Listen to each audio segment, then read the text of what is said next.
Welcome. My name is Eric Rigney. I am the Global Director and Lead Instructor of Mo-Sys Virtual Production Academy.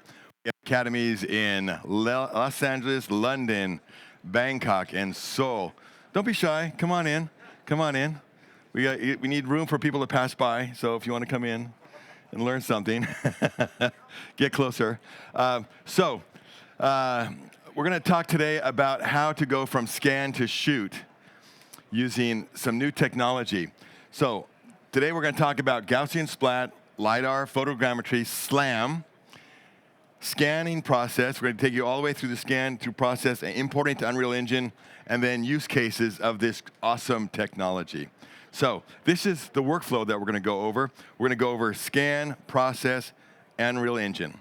Now, the first thing we're going to talk about is Gaussian splat. A little bit of an education here. I mean, this is an academy. We're going to teach you something. So Gaussian splat is a combination of elliptical blobs that are then positioned in 3D space. They have proper scale, color, and opacity. That's determined in the Gaussian splat. But how do you get there? Well, you can use several different combinations of technologies. We're using geometric accuracy from a LiDAR scanner combined with this. We're able to get the pixel map. So this is a point cloud that is captured by LiDAR. This is very accurate, up to a centimeter.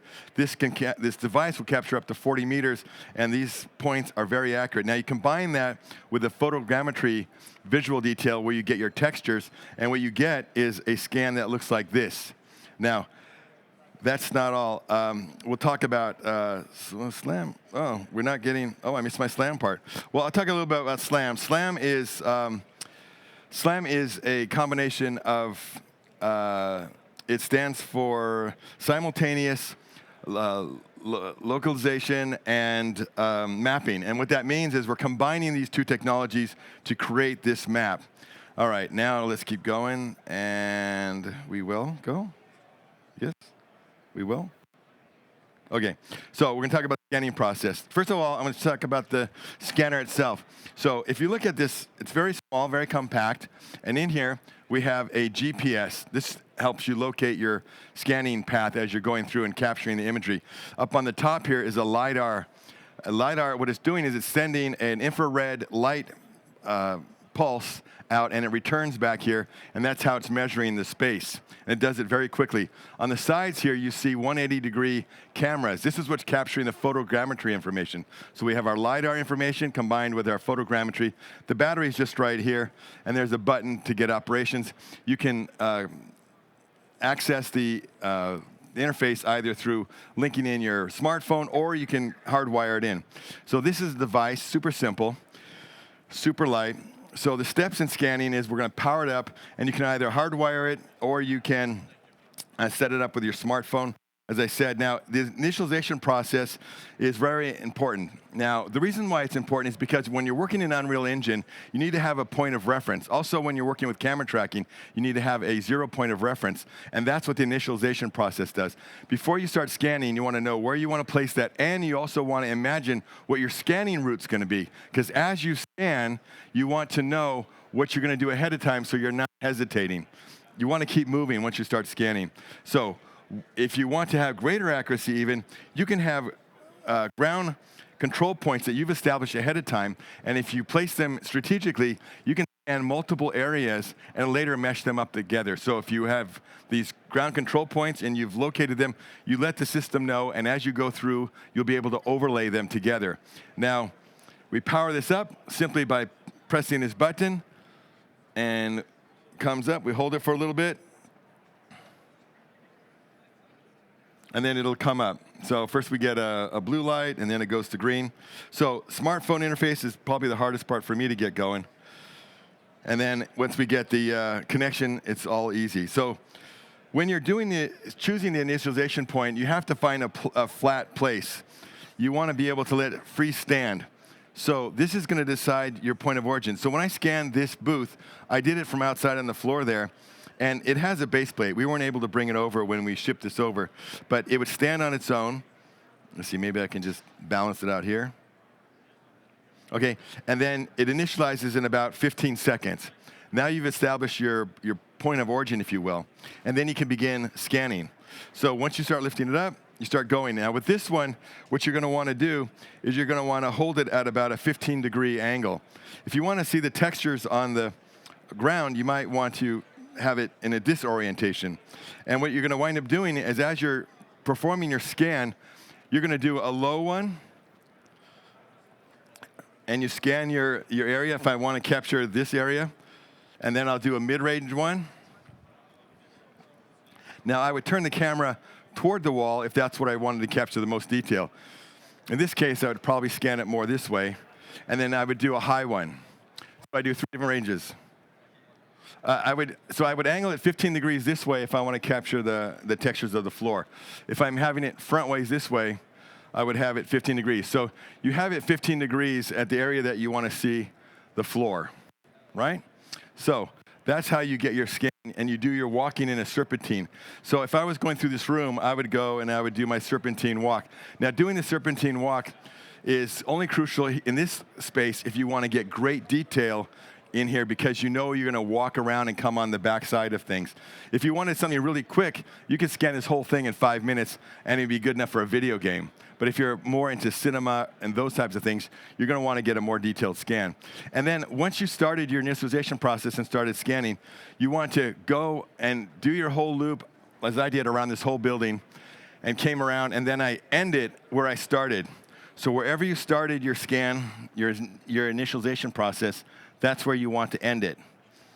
And then you power it down, and you've closed that loop, and you can stop scanning. Okay, so that's the scanning process. So that's not too difficult. If you wanted to get even greater detail than what you already get with these little cameras, you can take a high-end DSLR camera and take about 100 photographs of the area that's most important to you, where the actors are going to be. And you want that each picture to have 80% of what the framing was of the picture before. So you're getting a very detailed area that you're taking pictures of. And then those pictures can then be imported into and meshed with what you captured here to give you even finer detail. So that's sort of a photogrammetry benefit that you can add to get even higher detail. So now what we want to talk about, that's the scanning part. Now we're going to talk about the processing part. The processing part is really important because what this software does is it eliminates all the occlusion. Often when you're doing photogrammetry, you're seeing, in Gaussian, you see these little blobs floating in space, these artifacts that you want to go away. Well, in the processing of this, it goes away. Now, it's better just to take the mini SD memory chip out of there and place it in your computer, move the media over, and then have all the processing happening in your computer, as opposed to drawing it out of the USB port here. You're using battery power. It's not very efficient. Once you have it ported over, you're then going to use their software to, you're going to wind up pressing the create button and then browsing through, finding your file that you had, and wind up naming it. So you name your file, what you want to name it, so it doesn't have some archaic name. And then you're going to choose your quality of resolution. We go with high. And then we choose to use their LCC software. Now, you can have it write a file that is PLY compliant, which is a file that then is easy to move around in other different platforms and work with. But you miss a lot of other benefits, like the occlusion removal and also getting the sky incorporated into it. So the LCC format, even though it's proprietary, it's a very nice format. And then we go with portability. We turn that off because portability makes it so that you can move it to other platforms very easily, but you lose quality of image. So once you've decided to do that, you're going to hit Start. And now when you hit the Start, you don't want any other applications running because it's so process heavy. And it'll be, the faster it will be, it depends on your VRAM, how much VRAM you have in your system and your GPU and how that's set up. That will decide how fast the process is going to be and at what level the image quality is going to be. And then it takes about a shoot like this. I walked around 15 minutes to get a high detail shoot, and it took about an hour, hour and a half to process. And then once you have that, you have to export it. And then once you've exported it, you're done. So when you go to export it, we choose again the file format, and then we attach a mesh. We make an OBJ file. That's an object file that can be placed in Unreal Engine. So that's important to us because we're going to support virtual production. So once we've done that, we'll get this look on this file. So, James, if you could, can you take us to the image of the scan of our booth? That works out?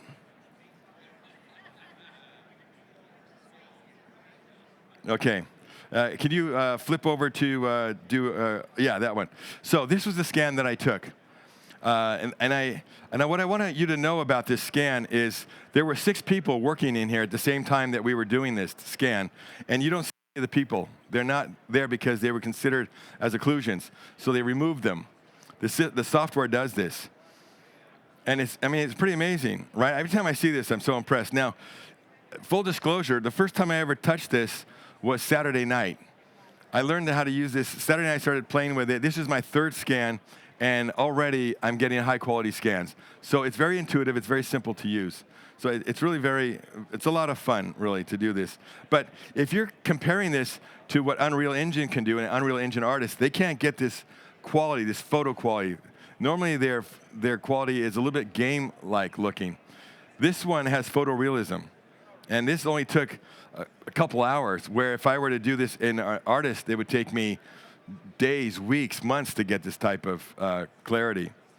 All right? And you can also measure in this environment. There's measuring tools where you can measure area, or you can measure lengths, and it's a really cool tool. So this helps you with several different use cases. Okay. Cool, James. I'm going to go back to the PowerPoint real quick. So,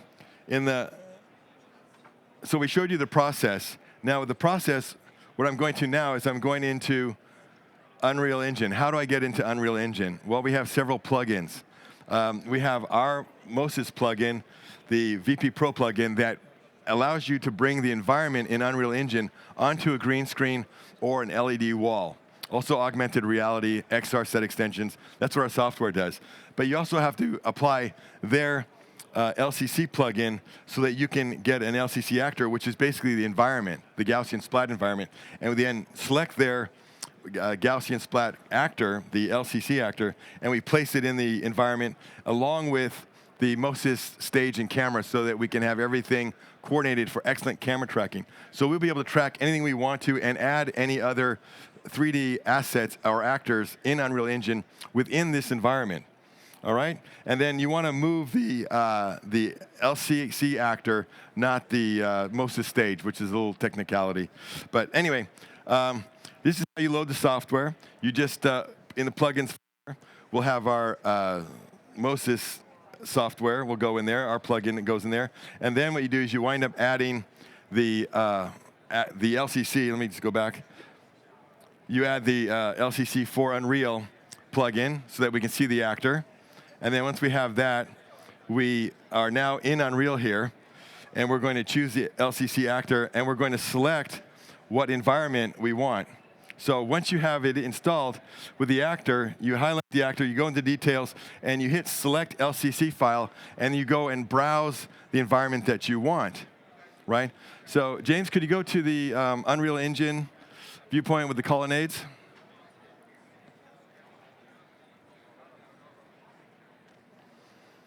So check this out. Now, in here, we see the colonnades. This is a scan. It took about 25 minutes. We see this, this would be so difficult. Now, to show you the detail you can get when you do a photogrammetry exercise with the 100 pictures, we're going to zoom in on the statue to the left, right there, and we look at the rope. You see the rope? Look at the detail. That is so difficult to get that kind of detail in Unreal Engine that fast. And it's photographic quality. It's that fast, and it's that easy. So what we're working to do here is we're trying to, as Mo-Sys as a company, we're trying to find solutions to help you go from A to Z. We weren't involved in art before, but now with this technology, we're able to bring art to your hand so that you can now be up and running in no time at all. It's impressive, right? So I'm going to go through, and so now you see it, we're in Unreal Engine. So use cases. How can we use this if we're on a stage? There's several different uses. One is obviously I can create an environment in hours. So if I'm in a corporation, I can scan my headquarters, and boom, my CEO is in the headquarters. If I'm in a school, I can have my the head of the school, president of the school, can be talking from whichever venue they want. So we have campuses like UCLA super excited about this opportunity. And then now on the side of media and entertainment, what we can do is we can scan a location, an actual physical location, and we can determine where they can place all of their crew. Where are we going to put the dressing rooms? Where are we going to put the craft service? Where are we going to put the cameras? Where are they going to be located? The lighting. We can, in Unreal Engine, we can bring this into Unreal Engine, and we can place digital twins of all of these assets, and we can then determine how we're going to stage our location so that we save so much complication, so many hours. And remember, you can measure everything to within a centimeter, so you can place all of your objects in that world and be ready to go. And you can provide that map to all of your crew to say, this is where you're going to set up exactly. So everyone gets set up. You save so much pain and effort. Then the next thing that you can wind up doing is you can scan that area in significant detail, do your photogrammetry, and take that library and bring it so that if 4 months from now they want to do a reshoot, I don't have to go to that location. I can come over to my wall, and I can shoot that location right behind me with that kind of realism, and I capture it. And now I don't have to set up all of that work. I have my 2 actors talking here in their costumes, whatever props they need, and we know exactly where the props are because we can measure that, and we set it all up. And it takes a day, and you're done. So this is another use case. A third use case in the media entertainment world is you can scan every day the beginning of your shoot and the end of your shoot, have a library, an archive of every day, and then if they come back and they want to do a reshoot on location. Now, that's not just for location. That's even on your LED volume. You can scan everything there, and then you know exactly where all of your set pieces were, so that when your actor wants to come in and they're going to shoot that, you know exactly with your production designer, I'm going to put the desk there, the chairs here, we're going to have the vase over here. Everything is within centimeter accuracy. This saves at least 5 days in prep if you have this kind of information up front. And you have your library, it costs you nothing to do it. You have the scanner, you have the software. All you need is a disk drive, and you just store it all for the whole show. So this is extremely powerful. It seems, because it's so small, it seems so simple. It is very simple, but it's groundbreaking. This is groundbreaking in what it's going to do. It makes virtual production affordable to the smaller companies. Churches, corporations, education. This puts it in their hands. Also, it helps even smaller productions, YouTubers. This is going to help YouTubers because, boom, now I have my environment, exactly what I want. And now, there is limitations, okay? I want to be honest. This isn't a perfect solves all problems solution. The lighting is baked in. Whatever I shot when I shot it, that's what it's going to look like. It's WYSIWYG. What you see is what you get, right? So if I want different lighting scenarios, then I have to scan in different lighting scenarios. So say, for instance, I was at the colonnades there, and that was going to be some dramatic scene I knew I was going to come back to. I would go there early in the morning, later in the morning, noon, a little bit later in the afternoon, and sunset, and I would get all of my scans, and then I would do it on a cloudy day. A sunny day, cloudy, and I have my whole library. So now I just say, okay, what time of day are my actors going to be in the scene, so I have it back there. I'm done. I solved the problem. Now, is this going to change with AI and we're going to be able to like this? Yes. When? I don't know. But today, this is what you would do. It's very easy to do. And so you walk 20 minutes at a time. You have your scan, you have your library, and you have it forever. Super high quality. So I hope this was helpful. Do you have any questions, anyone, on how this works or doesn't work? No? I'm that good? I got all of your questions answered? Yeah, Sean?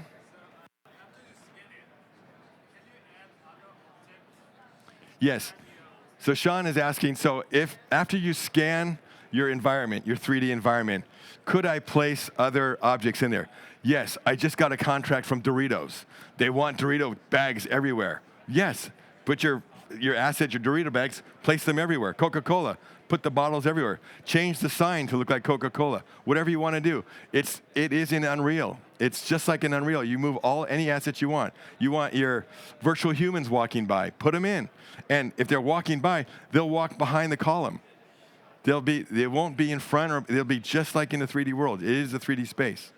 We want to show you, if you look in the monitor there, I think we're going to get it with a set extension. So this is with photogrammetry combined with the scan.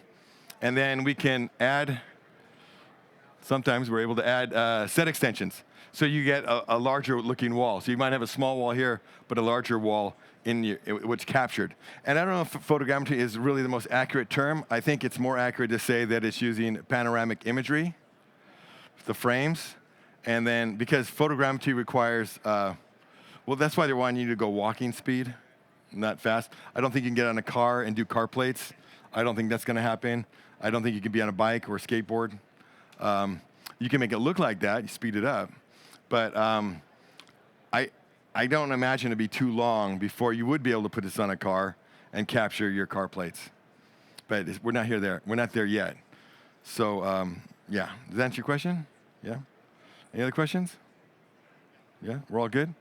All right, well, thanks for attending. I hope you enjoy the rest of your show. We're going to be talking, or I'll be talking about how we, basic virtual production workflow, and how we use our software to make working on an LED wall even easier with getting rid of moire, and adding set extensions, and how we do that very easily with a click of a button. So enjoy your show. Thanks for attending. Appreciate it very much.